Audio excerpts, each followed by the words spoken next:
Welcome to Ink and Watercolor Assignment.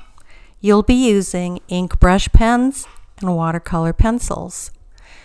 Your subjects can be wide and varied. Animals with scales, fur, or other texture will look really good with the ink. Textures such as houses and landscapes also look good with the ink. If you like to draw people, indoor restaurants are fun, although very challenging. I'm going to doodle with the Sakura Pigma ink brush pens right now. I'm going to start with the fine point, and I'm making implied lines. Implied lines are broken lines that are sort of strung together very, very gently. And now I'm making hatch lines with the fine point. These hatch lines are running fairly parallel, but they have a curve to them. Now I'm working on the cross hatch lines, which will, when two sets of hatching or more start to weave their own net and fabric. These are calligraphic lines I just did and doing thick to thin lines, straight, curvy. So now I'm going to take the medium point, which is a larger nib, and as you can see, it's easier to press down and gain a very wide nib. Here I'm drawing a swirly swirl with a continuous calligraphic line, thick to thin to thick to thin. Now I'm using the broad brush. This is the largest one in your set. And again, I'm just doodling. This is a little bit of geometric shape next to all the organic shapes I've been drawing. And now it's time to check out my watercolor pencils. These are Ink Tints by Derwent, and they are highly saturated coloring pencils. You can color with them, but if you put water over them, they will explode with color. Now I have put blue at the top, yellow at the bottom, and the yellow and the blue are overlapping each other on the implied lines. Looks like that's a Prussian blue, which is a darker blue. And now I'm going to try out my red violet.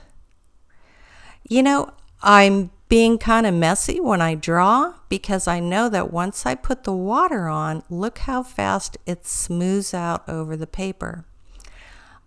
Have a Kleenex at your side in case it's too dark and too saturated for you.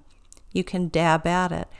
Now I'm doing blue, but look what happens when the water hits the yellow and the blue. It does mix into green.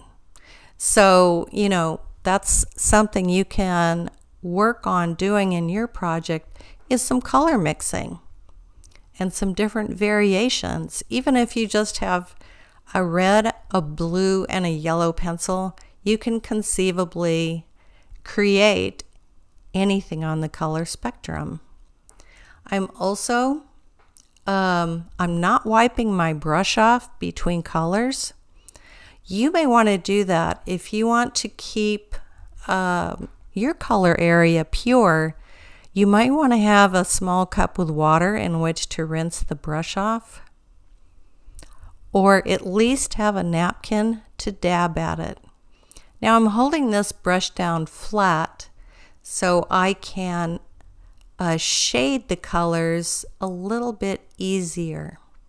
Notice how I'm pointing the tip to the line I'm following, and then I let the bottom of the brush do the work of blending and smoothing out. What I do when I'm doing work like this is I'll end up turning the paper quite often just to get a different angle on the water brush. I'd like to show you how to do an ink wash. Now I'm taking my Sakura ink brush pen, making a simple flower.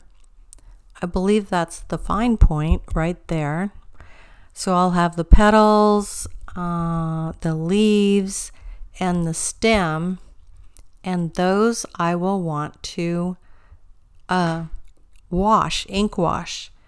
So if you have the aqua brush, which is the brush on the left inserted with water, you can make it do double duty by inserting any color of ink into it, shaking it up, and then using it.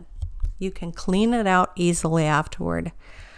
Out of all my ink colors on the left, I'm going to stick with black just to show you the classic look.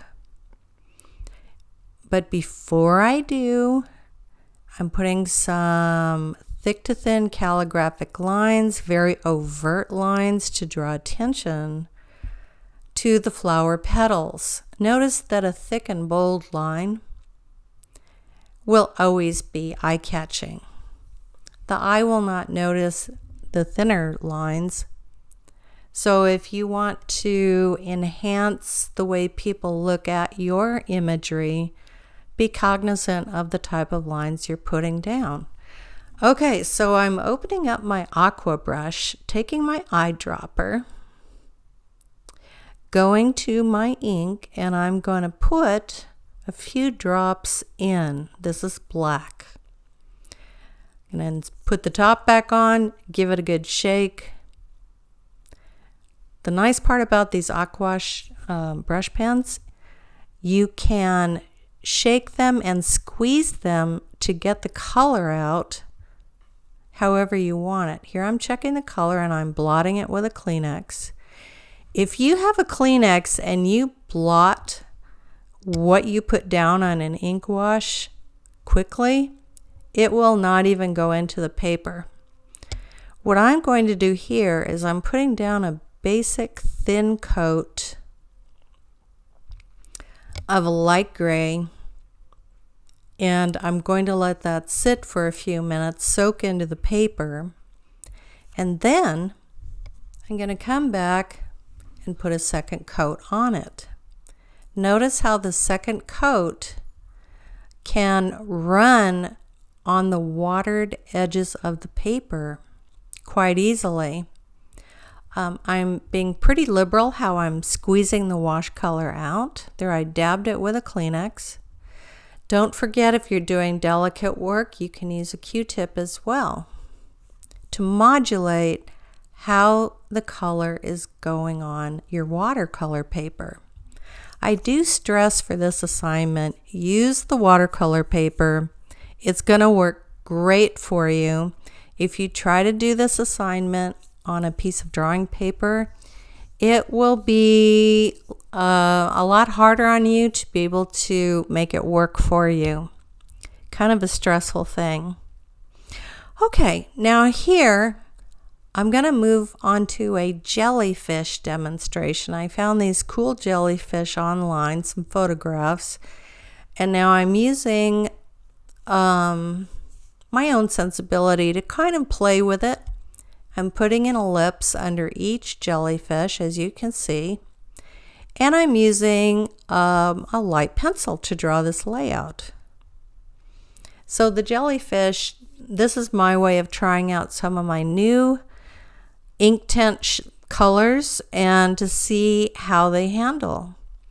Now I'm blocking in this layout. I'm putting the tendrils of the jellyfish going right over the top of the bottom jellyfish. Why? Jellyfish are transparent and translucent, and so they're ideal to try out a watercolor brush pen and the watercolor pencil. So I'm just drawing a transparent layout. Transparent meaning that one jellyfish can be seen through the other jellyfish. And in a minute, what I'm going to do is I'll grab my fine point Sakura, and here I am putting a edge on the cap of the first jellyfish. I'm using pretty fine lines, not overly broad or thick or overt. I'm also, when I'm drawing in some of these trailings of the jellyfish. I'm using a little bit of implied line. I'm making the line break here and there. That gives it a more feathery and lightweight look. Here's the larger jellyfish, and I'm putting the scalloped edges on this one as well. I'm not being terribly even. Notice I'm putting the tails on this one too, and I'm going right through in a transparent manner.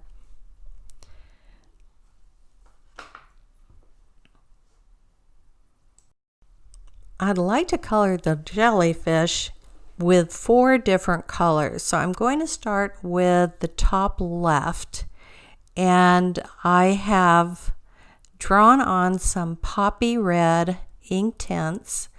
I've drawn it pretty lightly, so notice when I put the water on it, how much the color pops. It is highly saturated. If you have the ink tints, you're going to have the same experience. Other watercolor pencils will not be as vivid and saturated as this. So I definitely recommend do a doodle page before you even start the project, just to try it out. Try out your ink brush pens, try out all your watercolor pencils that you have. If you have a lot, use them all. And also try mixing some of the colors together to see what you can come up with. Now, I made a watercolor chart so that I can quickly see which colors blend together nicely and which make a good green or a good purple. Okay, I'm trying to put the heavier saturation to the edges. This will give it a more three-dimensional look. Blot. I'm going to blot it. If it gets too bright, too colorful, I'll give it the blot. Okay, I did the green and I did the purple. And the string-like trailings, which I drew in with the ink brush pen, I also laid in a little bit of color on those, and right now I am watering those thin colors to bring these little tendrils to life. So this is kind of a fun experiment. Didn't take too long. You may want to try it. Or, jellyfish might be a really good subject for your assignment. Oh, here I'm taking my ink wash pen, the one I just made with the black ink, and I'm attempting to put some darker area inside the cap of the jellyfish to see how three-dimensional I can make it. Your watercolor pencil look will be vivid when wet, and then when dry, the color will come down and desaturate a little bit. I downloaded a photo of an iguana and I thought he was a handsome guy. So by all means, I wanted to draw him. I pencil sketched him in on my paper. The whole scene is 6 inches by 9 inches, not very large. But that's okay because I have so many details to do with the ink brush pen. So I'm fine-tuning little details as I go, and I'm looking for scales and texture and anything I can feature on my iguana with my ink brush pen. The more scales, fur, or details your subject has, the more interesting of a drawing you can make in this style. Now on his legs, I'm using implied lines to imply the scales going up and down his leg. Under his jaw, as you can see, I've used cross-hatched, and on his nose and head area, I've drawn actual scales. Here is a vision of the toes, and I'm using implied circles on the toes to show the spatial look of the cylinder. It's easy to overdo scales and details. You can drive yourself crazy, and then maybe the drawing doesn't even look that good. So put in the basics first. You can always give it a once over later and come back to the area that you're thinking about. I'm leaving the area behind his jaw and the neck kind of plain as some nice negative space to show off his scales and implied lines. To rest the eye a little bit, now I'm deciding I'm going to put him on a beach with little pebbles, a palm tree, the ocean, and some greenery and large rocks off to his left. So I pencil that in. I'm starting with the fine point to put down some of the lines. Now I'm going to make some of these calligraphic lines to fulfill the assignment, because the assignment is showing a variety of lines such as implied, overt, calligraphic, hatch lines, cross hatch. At this point, I'm wondering how bold to go with some of the lines. Under his right front shoulder, you can see that I put a very bold dark area, and I'm not sure if I want to continue that. So I put it on my iPad, and I'm drawing in bold lines just to see if I like them. Because ink is ink, and once you put the ink down, there ain't no going back. I thought about it, but I don't want to put the bold lines in. So back to my drawing I go, and I decide to put a setting sun behind the palm tree using implied lines. My next step is to start thinking about any other textures, what colors I want to use, etc. So yellow for the sun and yellow for his crown of hair on his neck, and yellow for the large dot on the inside of his jaw. And he's a handsome fellow indeed. So I'm using a light brown for spots on his body, and then I'll have to mix some yellow and green for his green tint. But while I've got the yellow out, I'm putting some lines around the orb. This is sunshine yellow with a little bit of golden ochre. And again, I'm using my brush. I'm following the form of the circle to give it a little bit more of a true pattern. Okay, I've got the brown in and the yellow in. Now it's time to get some green going on, and I'm using a couple different greens along with the yellow to mix and hopefully get something of a true color on this boy. So there's some green. I put a little blue in the neck area.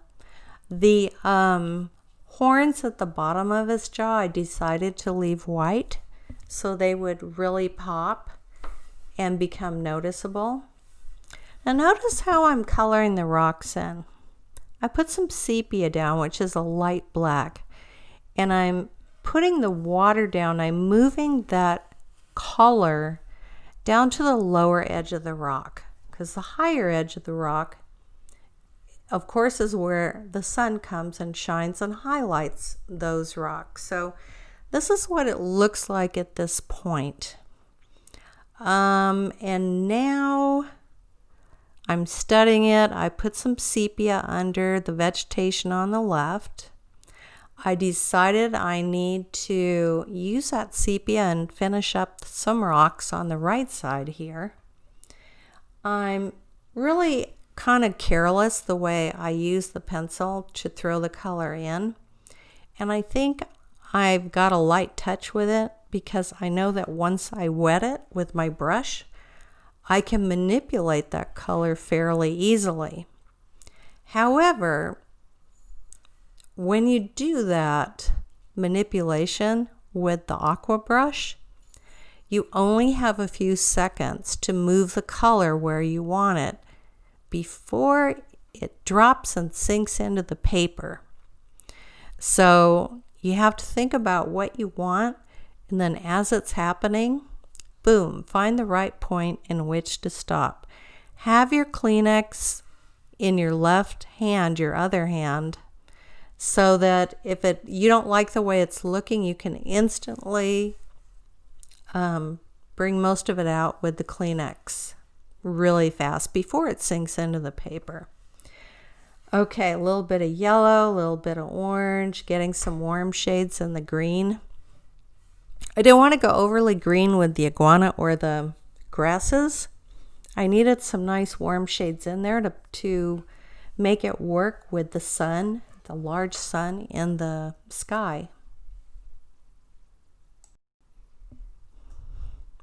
Okay, got my water brush, grab my Kleenex, shake my pen up. I'm going to move my paper to give my hand the right angle in which to easily watercolor these pebbles. It's a little bit heavy to me. That's why I'm blotting it a bit with the Kleenex.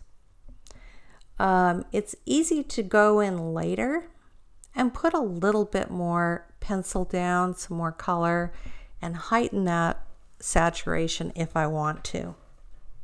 Right now, I'm thinking about trying to balance the whole piece. The rocks working with the lizard, working with the sun, so it becomes cohesive imagery. So now I'm going to finish the grass here on the little hill. Wow, that is really vibrant. When you put the water on the spring green, it really pops. Really amazing. It's kind of fun to do this. I think you guys will enjoy it. And now I'm going to do the other side between the toes and so forth. I think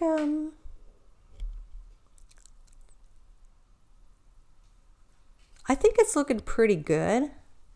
I'm going to want to modulate some of it after I do this part to show the lizard really standing on the rocks. So you can see the shadow of the lizard on top of the rocks to give it a sense of space. Little things that give your artwork a sense of space really can pack a visual punch. So you want to take advantage of anything that you can. Okay, I'm close to wrapping it up on this guy. I put his tongue in. It wasn't in the photo, but I thought, gosh, I want him to look like he's emerging from the grass out in the sun by the palm tree, and he flicks his tongue to say, good morning, I'm here. I'm also notably put in some red into the tropical vegetation on the upper left. I thought it would be a nice sort of counterpoint to the warm colors on the lizard's arms. When I was finished with this, I did do a couple little adjustments in the color, but honestly not much. I did end up putting some color in the palm fronds, and I like that. But part of me really liked the piece before the color, just the inked piece. I thought I was really happy with that. Coloring is a lot of fun, and personally, I get carried away with the coloring, but that's okay. I'm having a great time. So when you envision your drawing, you want to think of objects with great texture that you can manipulate with your ink pen, and also color. How much color is in the piece that you want to do? A common thing that students like to do, they like to shoot photos of their cat or their dog. Fish are really good to do, turtles, reptiles. If you have the hang of working with the ink brush pen, you can do perspective drawings, you can do landscapes quite easily. Those are a little bit more challenging. Personally, I wouldn't start off with something extremely challenging with a lot of details for the project, because you are getting to know how to use these materials. These are fairly new materials for you being in a beginning drawing class. If you like to draw, you're going to have a blast with these, and you're going to use them again and again. And of course, in our drawing class, in the coming weeks, you are going to have a lot of choices as to what materials do you want to choose to work with for a particular assignment. Pretty much from here on out, you're going to be able to choose, do I want to use the ink and watercolor? Do I want to use charcoal? Do I want to use graphite pencil? What do I want to use to do this assignment? And so this will really immerse you in the ink and watercolor look, and you'll see if you really like it well enough to carry it through to other assignments, or maybe next semester in drawing too. Okay, got to get that red tongue in there, and I'm so close to being done. I'm thinking. I'm going a little slower now because I'm thinking, and I don't want to overdo it. I get really excited about making artwork, and then sometimes I sort of overstep the bounds. What I'm doing is I'm putting a little shadow with an overt line under his toes so that you can discern easily where his feet end and the pebbles begin, because they're getting a little lost in there. They're a little bit camouflaged, so I'm doing that to bring those out a little bit. And I'm coloring the tongue. Ooh, that red is really popping, but it looks good. I like it. And it kind of looks like the plants on the upper left, the tongue. It kind of echoes that look. And I think I'm about done. Okay, I've had a blast with this guy, and you enjoy the project too, and I'll be talking to you. Bye.